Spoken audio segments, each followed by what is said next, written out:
Hello, my name is Seongjin Min and I am delighted to have the opportunity to take part in the ICCV 2023 conference.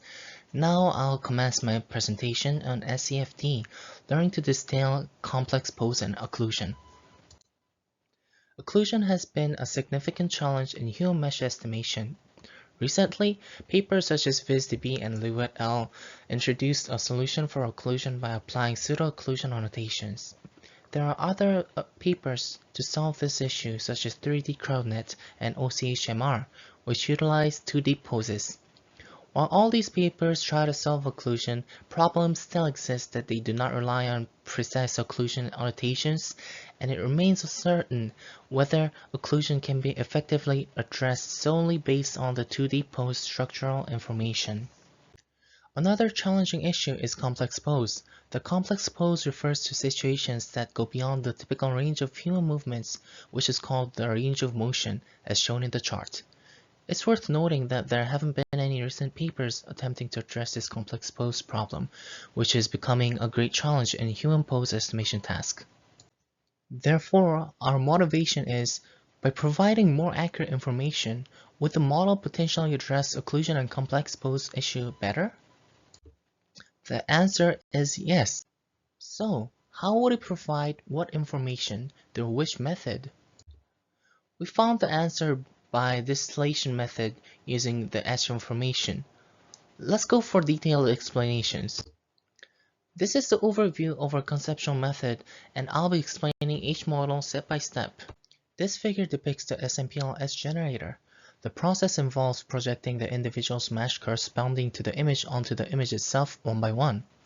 At this stage, dilation is carried out using adaptive dilation to encompass all areas of overlap. Through these steps, the overlapping edges contain intricate information related to occlusion as opposed to relying on pseudo-ground truth annotations. We shall refer to this step as SMPL-S generator, and this SMPL-S generator is put to the input stage, and when an input is fed, the SMPL-S map is generated. This SMPL-S map is utilized during the training of teacher model, where it is concatenated with the image and subsequently fed into the feature encoder. The output from the feature encoding stage proceeds through the regressor. The resultant SMPL parameters are then trained. After completing a certain amount of training, the feature encoder is freezed. Then the regressor is omitted as it is no longer used. Next, we prepare to train the pseudo-model. To facilitate the training of the pseudo-model, a structure map similar to the SMPL-S map needs to be generated. Therefore, noisy edges are generated using a basic edge detector. In our case, we chose the Ken-edge detector, but other kinds of simple edge detector is fine. The edge map, just like in the teacher models, is concatenated with the input for training. When the backbone student model's training is started, it should receive the third and fourth features from the teacher model and imposes a feature distillation loss given by the following formula.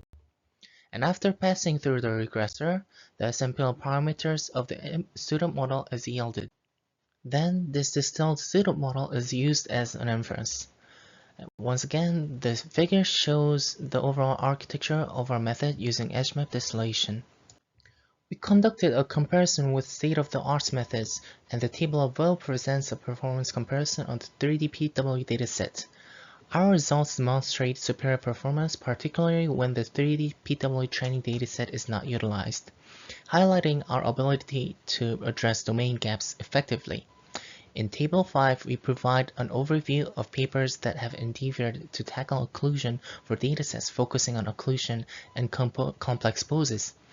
It is evident that our algorithm outperforms most of these results, showcasing our advancements, especially when compared to the Cliff algorithm, which is currently the state-of-the-art method. So these are the visualizations of our method. The first image illustrates our performance when occlusion is present, and it is evident our methods show significant improvement compared to the baseline. You can find the project page and GitHub at the following link. Thank you for listening.